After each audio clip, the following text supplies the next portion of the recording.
Hello and welcome to Moving Iron Podcast. This edition of the Moving Iron Podcast is brought to you by these great sponsors. Axon started out of a passion for keeping agriculture moving. Imagine having 100 years of tire and wheel knowledge in your back pocket the next time you sell a piece of ag equipment. To find more or become an Axon dealer, please visit axontire.com. This podcast is also brought to you by Valley Transportation. Valley Transportation has been hauling ag and construction equipment across the country for the past 33 years. Call Parker at 800-657-4910 or go to valleytransinc.com for all your trucking needs.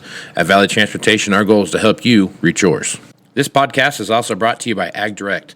No matter how you buy your ag equipment, from a dealer, auction, or a private party, Ag Direct can help you finance it. You can even apply online at agdirect.com. Learn more about your financing options at agdirect.com. Moving iron in the 21st century. Hard-working people working hard for you and me. Moving iron time and time again. Through the years you'll find us here. Moving iron. This edition of the Moving Iron Podcast is brought to you by Axon Tire, helping dealers move more iron for the past 100 years. For more information, go to axontire.com. Also, Valley Transportation has been hauling ag and construction equipment across the country for the past 33 years. Call Parker at 800-657-4910 for all your trucking needs or go to valleytrans.com.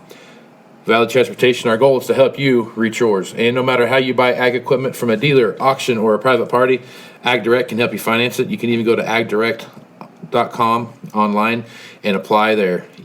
Learn more about your financing options at agdirect.com.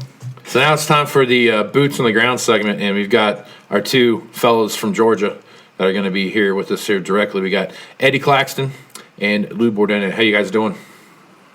All right. Great. Right on. So, Eddie, let's start with you. What is it that you do for Flint Ag Equipment?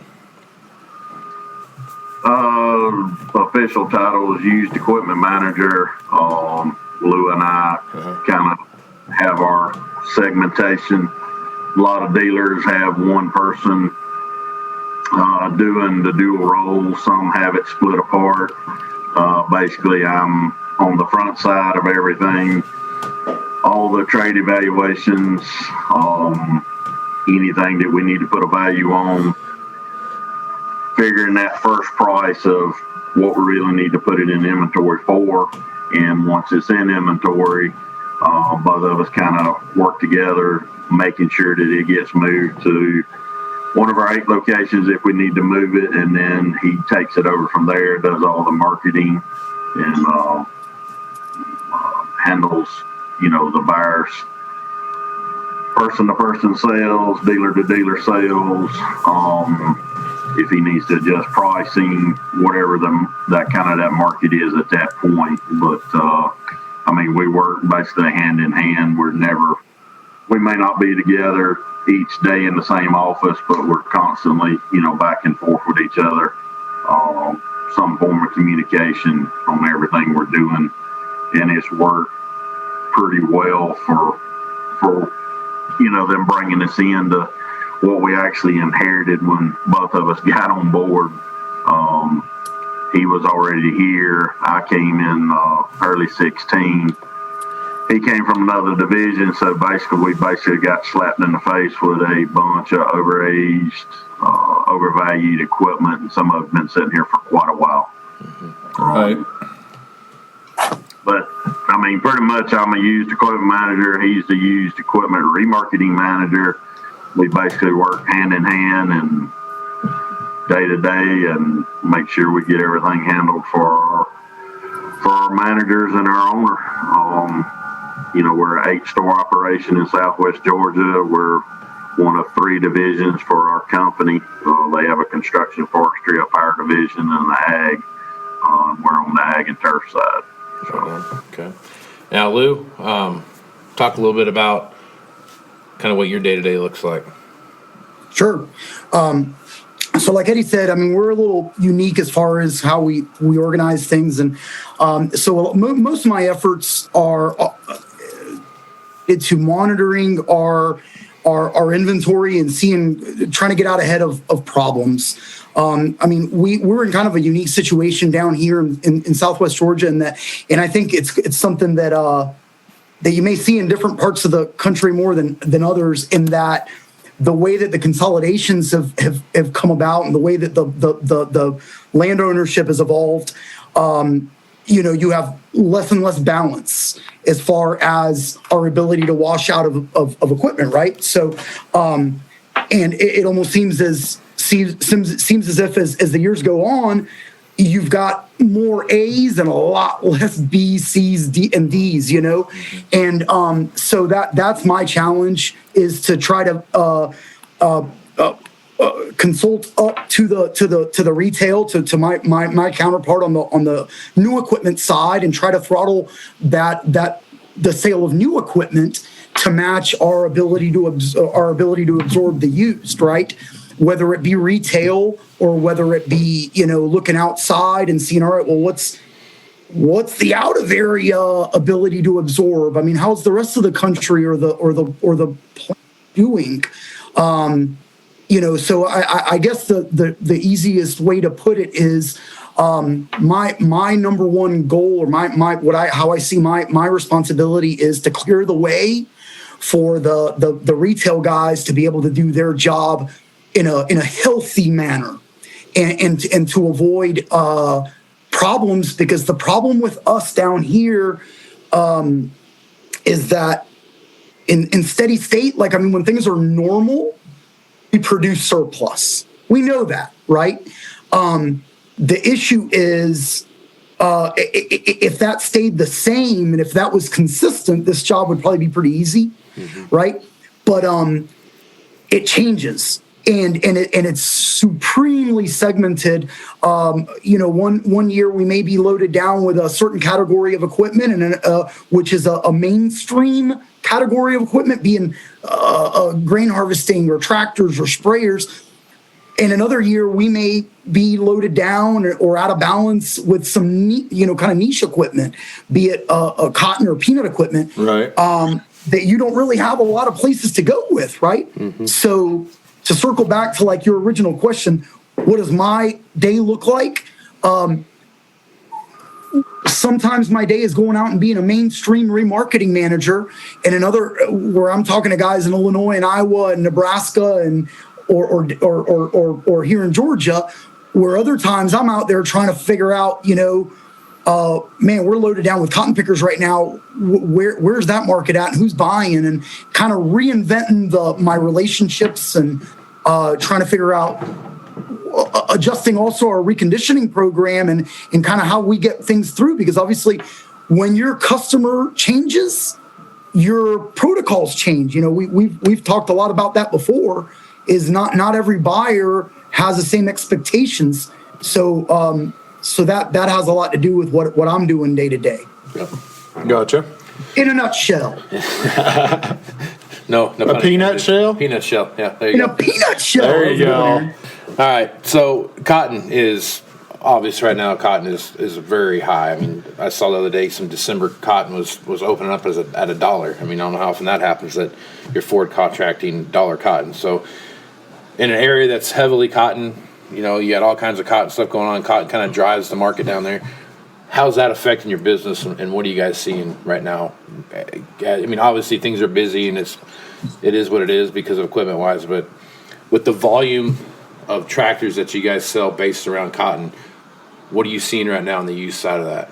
You want to start, Eddie? What we're seeing right now on the cotton side is we're seeing some movement, but it's through the export side. Okay.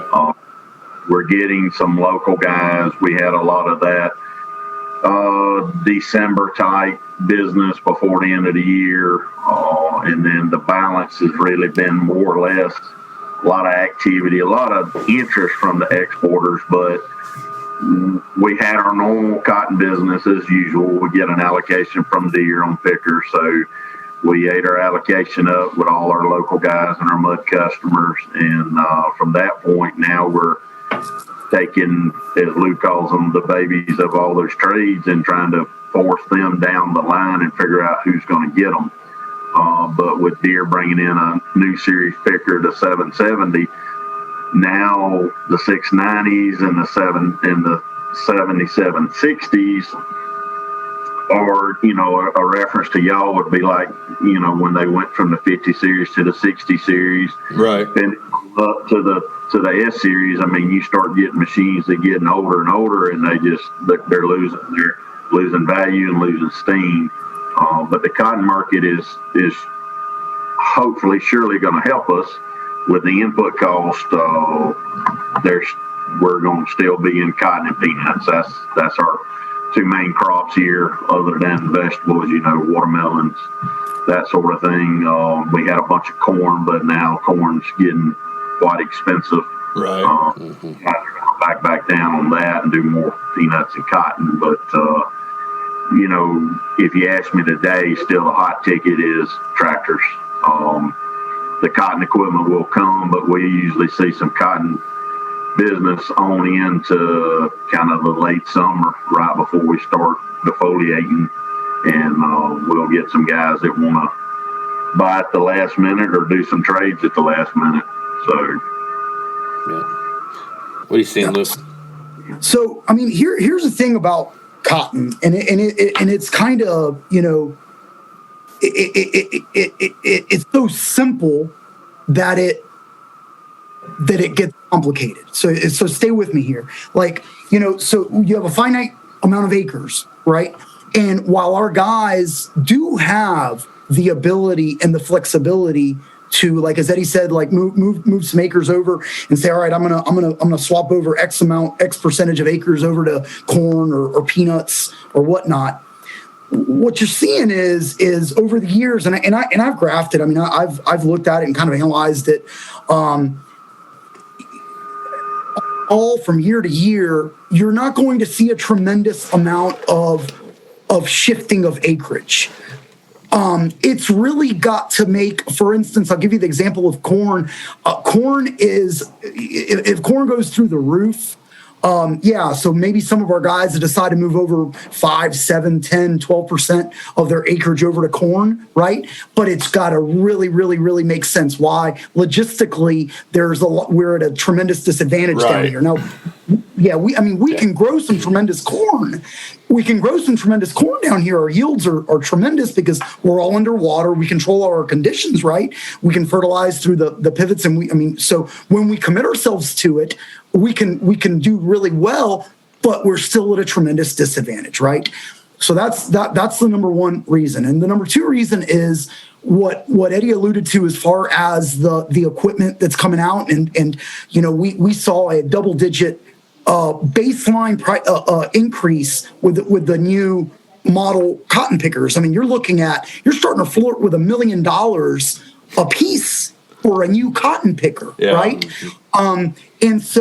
And you're talking about one cotton picker is good for anywhere between depending on your location and kind of what your harvest window is, anywhere from say your 1,500 to 3,000 acres worth. So we've got a handful of large growers that are having to run 3, 4, 5, 6 cotton pickers. So just do some real quick math there. You're pretty darn committed. From an equipment standpoint, letting shifting acres over to corn and letting a cotton picker sit in a barn and just the, not the hour, but just the annual depreciation will almost make you sick to your stomach. And we'll have that happen. We'll have customers come to us, during the summer.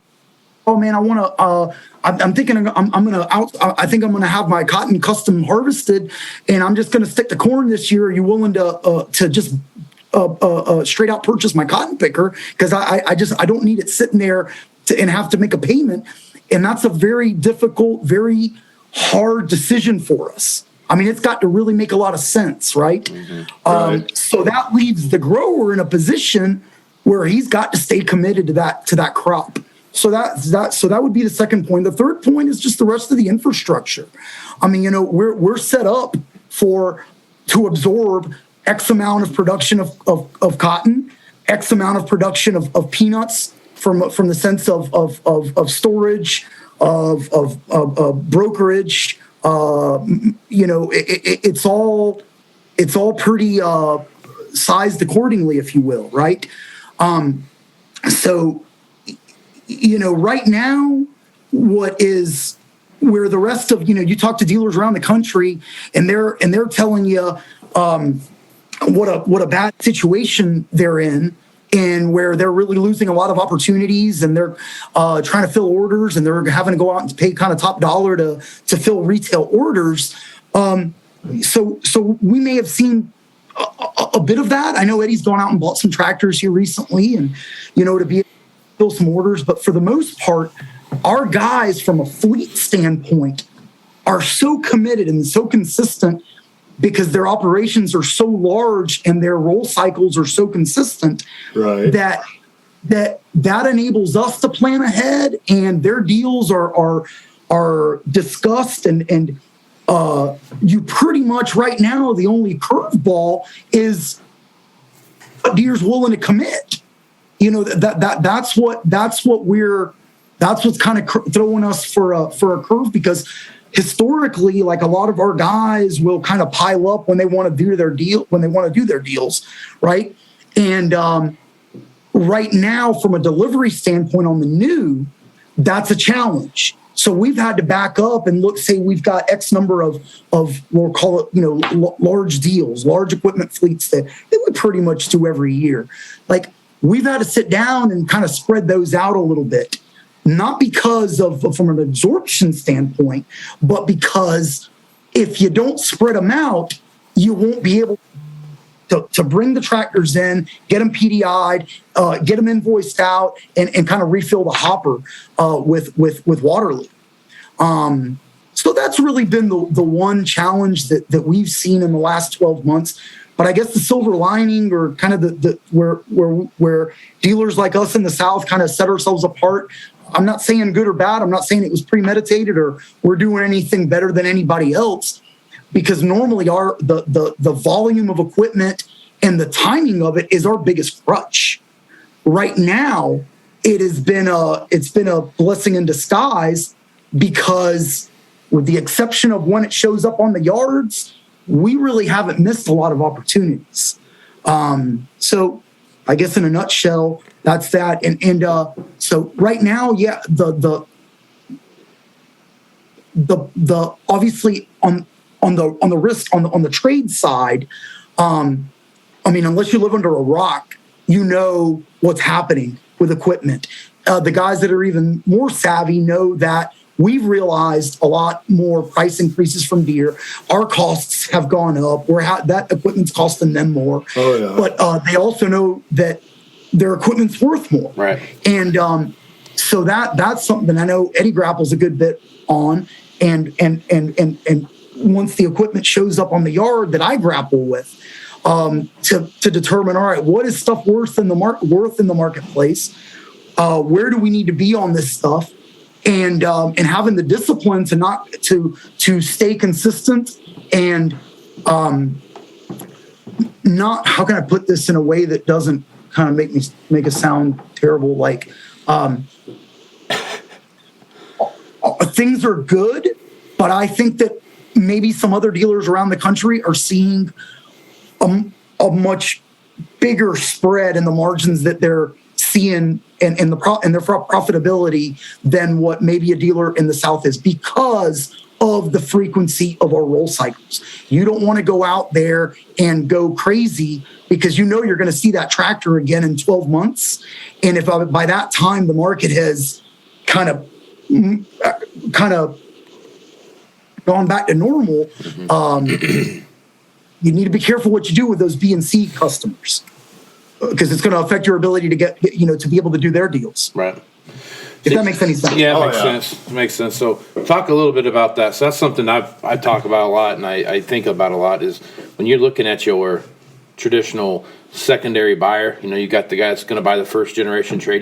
Those guys are pretty well established. You know who those guys are. They're going to roll every 2 or 3 years. And then you've got the next guy that's going to buy his stuff that's rolling every 3 to 5, 7 years, something like that.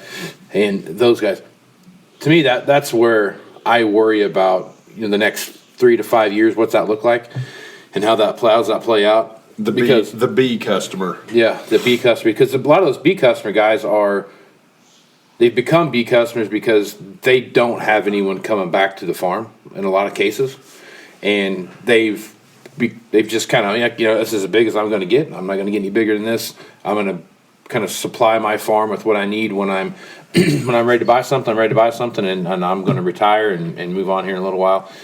The A guy is going to come in and pick up my ground or rent my ground or whatever they're going to do. Are you seeing that retirement kind of horizon get a little bit closer to some of these guys? And what if you're seeing that, what do you how are you handling that as far as that next level of customer? Like how are you adjusting your washout cycle accordingly?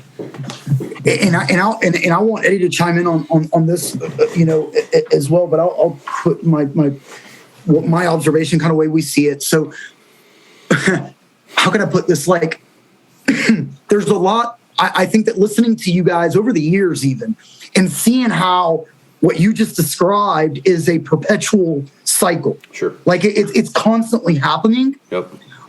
I think with us it's not as although it's a concern, it's something that you've always got in the back of your mind that the consolidations are gonna continue to occur. I think the rate at which they occur in our part of the world are a lot less frequent. Okay. We're not seeing. You guys are always talking about retirement sale this and retirement sale that, and I went to this retirement sale this weekend, and I was coming home and ran by another one.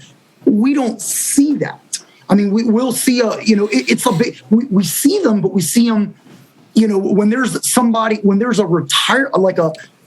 sizable retirement sale, it's something that's like we're really talking about. Mm-hmm. I think what you're seeing more of is. There was, and I wasn't in the sector when maybe some of the big consolidations kind of came about, right. But you've got you may have that we label A and B customers that may be farming similar acreage, similar number of acres. Yep. But the only thing that separates them is their philosophy on equipment. Right. It's like Yep. I would never buy. I don't think I'd ever buy a new pickup. Right. That's just how I am. Right. And it's not important to me. I mean, I know that model is going to stay the same for a couple of years, so I may be behind the 8 ball, but I'll still have a newer truck, still within warranty for at least 3 years, Well, with equipment's the same. And we've pushed that along as well. Like it's because we cannot sustain 20 A customers. The ideal, like what we've tried to mold has been, all right, so if we walked in and there was 18 or 28 customers and 5 or 6 B's and then just a handful of C's, like we've chipped away at it year by year and said, all right, well, let's take 8 of those B's and let's figure out what value proposition or how to pitch some value to those guys to ride the coattails of one of these A customers. Right. And you got to kind of think through that and work real closely with your sales guys and take their guidance on that and say, all right, well, John, who are 2 customers that would be compatible here? Or maybe you take 2 of those A's and you let them ride the coattails of one of your big A customers.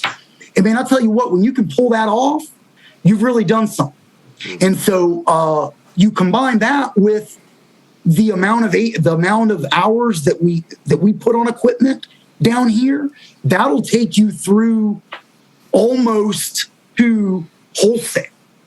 Right. You can almost get wholesale by the third or worst case scenario by the 4th trade. Right.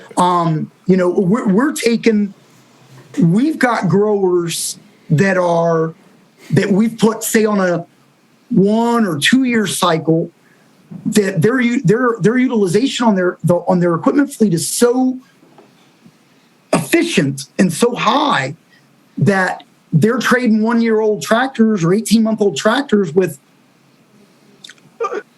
the 2,000, 2,500 hours.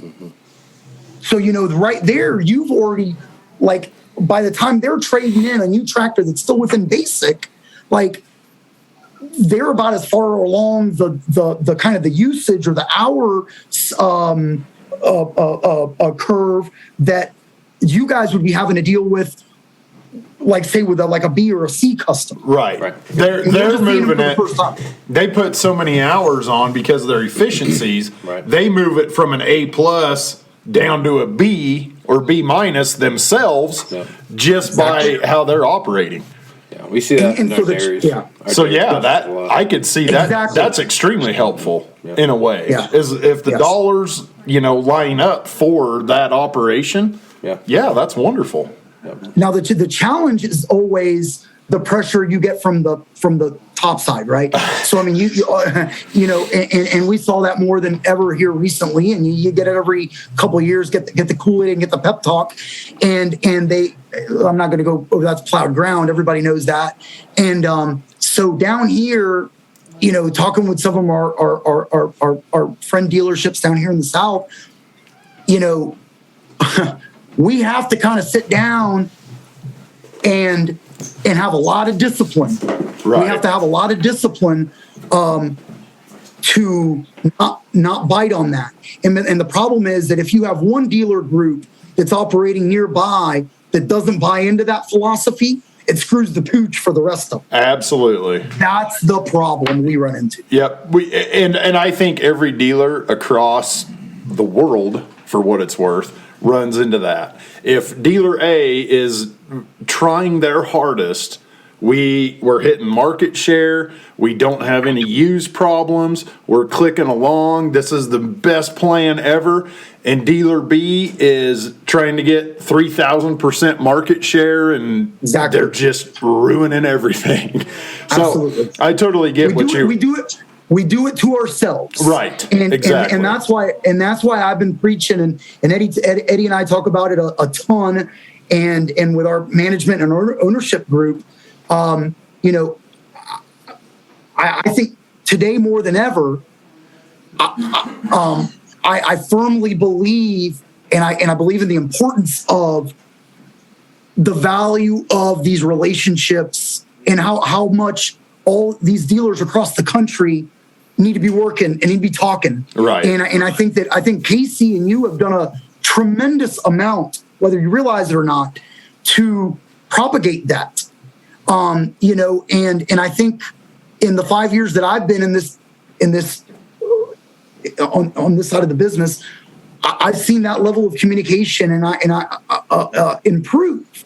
And the more communication and the more synergy there is, and the more like alignment as far as like operational, like kind of MO you have across the country, the healthier we will all be as organizations. Oh yeah, absolutely. Because it's easy to sit there, buried in your laptop with your blinders on and stuff. But and I've seen it. Maybe I was going to use combines as an example, but that's kind of a bad example. But I know of times where we had like 100 used S600 series combines, and I might sell a couple in the Southeast to a dealer because you guys don't create combine problems like we insist on doing. So it's easy to think, if you look at us out here west and the I-states all the way to western or eastern Ohio, right down I-80, everybody's got a combine problem. Well, there's a lot of rest of the world out there, and if everybody's working together, it makes a hell of a huge difference. But Aaron, and I don't mean to cut you off, but I think it starts with awareness. Like right. And I'm going to sound like a real what is the word, like newbie or rookie to naive, whatever it may be. When I started, uneducated, yeah, foolish, yeah, harebrained. Not anymore. All right. I'll tell you how quickly I had to get my head around this thing when I started. And I was reminded of it today when I was at our Leesburg store, which is where I kind of had my first office. And so I built what I call a war room. Literally, it was like a double cubicle, and I pulled everything out of there, and so you could push pins everywhere, So I went out and bought like the absolute biggest maps I could find. So I had a map of like the Southeast and of the whole country and of the world. And I went out and bought like different color push pins. And what I was trying to get my visualize was where's the hot spots for certain equipment. Because this is how dumb I was. And this is how like unaware I was, right? Like where do people create combine surplus? Where are the other little niche pockets in the U.S. where people have buy peanut equipment or cotton equipment, right? Or where are guys buying big sprayers and where are guys buying little 2,500 hour sprayers? Where are guys buying two-wheel drive combines? Where are guys buying shittily spec row crop tractors? Where are guys buying tractors with leather? Right. And I'm telling you, it took a long time to map that out and get your head around it. But what I found, like at the end of that, like being a newbie and not really having a gut feeling about all that and having to like mine that data all at the same time rather than trying to like learn it through experience and years of, I heard they run two-wheel drive combines and a lot of them in Nebraska or whatever. Having to do it all in like a couple months almost like really helped me. Like and the more you know what dealers are going to have, what problems when this or that is happening, I think the better you can execute. That you know who to call. I mean, right. Yeah. So sure. That's my soapbox dissertation. You got some feedback on that, Eddie? From your side of the fence? Been in the war room. It's pretty cool. I can imagine. Right on. Well, fellas, this has been Luke, he brings a lot to the table. I mean, I've been doing this, I'll be 42 next month. I've been doing this since I was 17 and not in this title, but being in the deer business. And he brings a lot to the table for someone that hasn't been in it that long. Sometimes that helps. Yes, he brings a lot of aspects. Early on we were all kind of scratching our head, but especially now he and I mean, I can come up with a problem and he can find a solution. It takes a lot of times that thinking outside the box, and he does a lot of that, and it's very, very helpful. And a lot of things I pick up that I never was aware of or didn't think of it that way. So, I think it's alluding back to what he said. I think a lot of this is relationships, trying to work with dealers and trying to figure out, if we're all going to have the same issue, we need to try to figure out a solution and work together to get that solution handled in a timely manner. Right. Yep. Our thing is cotton pickers, and that's a very limited audience. Mm-hmm. And we work with the dealers that do cotton, and you end up sometimes carrying pickers, and we've done that, and we're still working, trying to resolve that, and don't know if we'll ever get to that point where we don't, but hopefully we will. And then the peanut side of it's a little different. We're very, very, very invested in peanuts. Without hesitation, we're the only dealer in North America that carries 3 brands, a Modest, KMC, and Colombo. So we have a whole different scenario on things. We've got 3 brands. We kind of set the pace and scale for Colombo. A Modest and KMC kind of already have their values in the marketplace, but then we have to be conscious of what we're doing with Colombo, KMC, and Amatis with the peanut market is it rises and falls just like cotton. So Sure. Everybody's got a problem. It's just a little different. Yep, absolutely. Yeah, very much a relationship-driven business, and when you really peel back the layers of the onion, everybody's onion is a little bit the same. There's very, very few things that are different. You might have different equipment and different farming practices and those kind of things, but at the end of the day, used equipment's used equipment, and Exactly. there's a wash up. A yellow onion, a white onion, and a red onion are all onions. 10-4, good buddy. I'm right. All right, fellas. That's quick wit from a co-host. That's how you become a co-host. That's nice. You get That was awesome. That was well executed. and be more than a pretty face. You know what I'm saying? So that's Just slightly. all right, fellas. Do you have any last thoughts before we exit this segment of the Moving Iron podcast? I got one thing that I Okay. want to put out there. I want to plant a real quick seed because I think that our industry has a. That's hot. That That's sounds good. hot. That's hot. Yeah. Get your mind out of the gutter. Dude. I still got it. And there's something that going back to that being naive thing, like, and not knowing how things work. I asked a question 5 years ago. When I've been doing this for about a month, and I asked the question. I'm like, why is it, like, they used to make fun of me, like, God, Lou, you ask these dumbass questions, but why is it that we can't sit down? And why is it that we're doing such, why are we making such silly, what you would think would be silly decisions, right? Why are we having to deal with such silly problems that in any other market or any other industry, like, could probably be a lot solved a lot easier. I mean, you know what I'm saying? Through a little bit of communication, a little bit of analysis, a little better decision making, right? And the answer was, we could come out and we could do like Aaron said, we could go out there and slow the train down and try to slow cycles down and et cetera.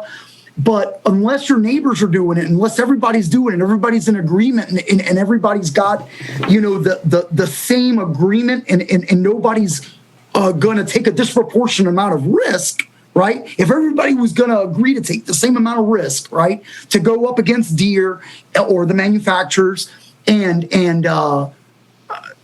it could be done, but you're never going to have a scenario in which everybody is going to be aligned as far as, let's all slow this thing down, or let's all try to talk our customers into showing some value rather than just meeting metrics. And, all of a sudden, here's a phenomenon that's been put in our lap, right?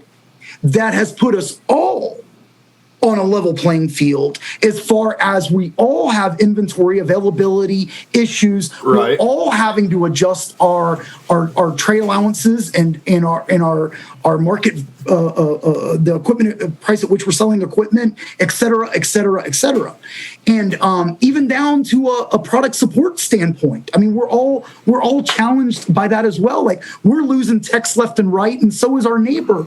And so we're all of a sudden, like, there's not because we did something right or wrong, but we're all kind of in a more even keel position, right, across the country, not segmented. Right. And so all of a sudden, there's a lot of good things that have come out of that. I've been saying for years, this whole used equipment thing, the way to make it make more sense is you got to slow it down. Well, it got slowed down. So my hope and the seed I want to plant is that I hope that when this thing rebounds, that we all were able to see the good things that came out of this, and that we take something away from that as an industry, and we increase our health in a way that will last, and that we don't regress back to doing stupid business and doing business for fun and not talking to each other and being a really terrible use of capital as a company. So I that's my hope for us as an industry. That's my wisdom I wanted to plant before the end of my request before the end of my segment. I'm done. Right on. All right. Deep Thoughts by Lou Bordoni. That's a good one. I like that. Now, I think the best practices side of this business is always something people talk about. And I'm right there with you, Lou. That what's coming out of this is that this will be the first time when it slows down and things go back to a normal level of consistency, is that you're going to be filling up an empty cupboard. So you have an ability to go back in and fill that up with, good wholesome food and not Exactly. not Twinkies and Ho-Hos. Right. You know what I mean? This is in the cupboard because we had to have it. That's right. So I mean, yeah, you can really put things back in there the way they're supposed to go. So I'm with you. I hope so too. I hope that we come out of this on the backside of a little wiser, a little smarter, and a little bit more. 2019, 2018, 2017 really wasn't that long ago, and That's right. We can go down a path of high correction here pretty quick if we're not careful. Oh, yeah. Absolutely. So what you're saying is when we do go to the store because the cupboards are bare, leave the teenage boys at home. Exactly. Yeah. Okay. Yep.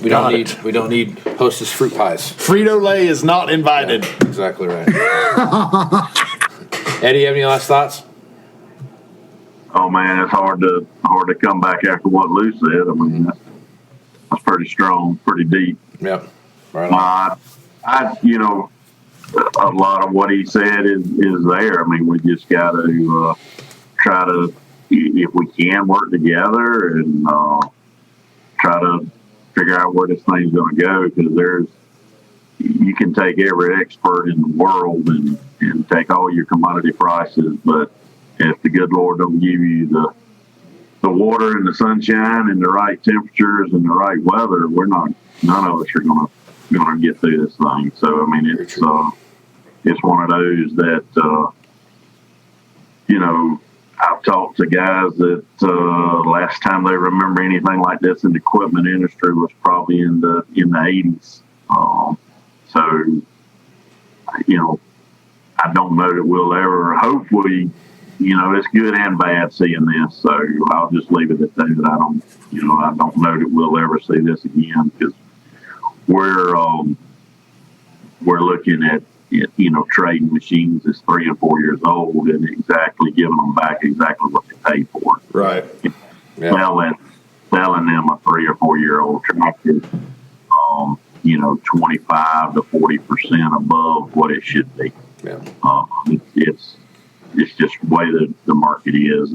We didn't call this. We didn't set it. We're playing the game that we were told to play.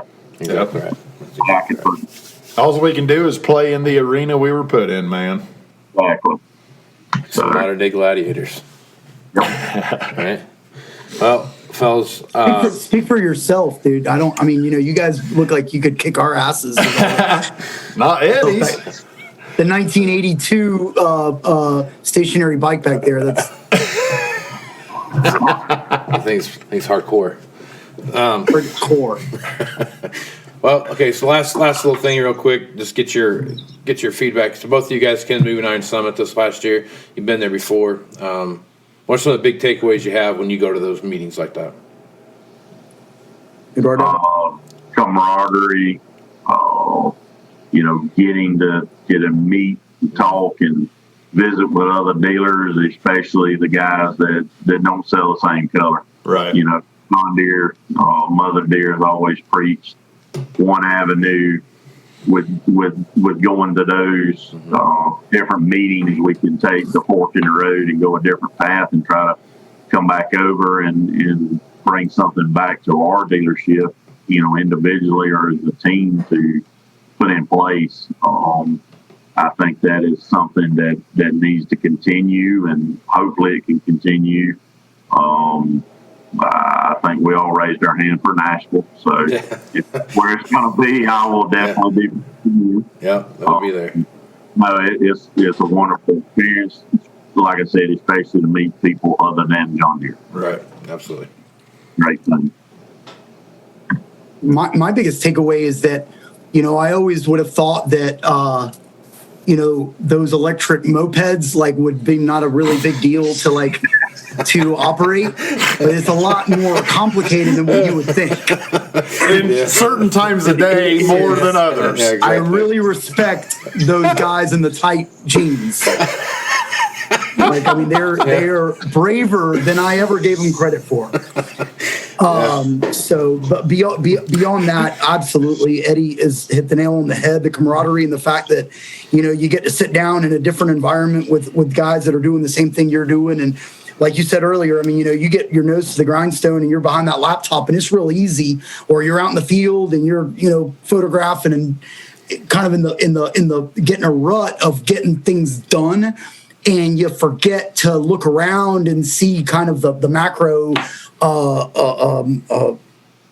idea of, hey, man, I could be doing this differently, and so those meetings are real good about, sitting down with people that have done a really good job at certain parts of what we do, and you get an opportunity to kind of get a glimpse inside of man, this guy's really thought this through, man. I've had conversations. I remember having a 30-minute conversation one time with Brent Bowen about the proper angle to photograph an 8R. And you'd think we were talking about fine art. Right.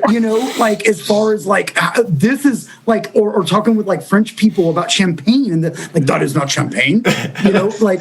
That is not how you photograph an 8R. This is how to do it. Right. And he is the god when it comes to photographing 8Rs. He really is. He makes tractor porn.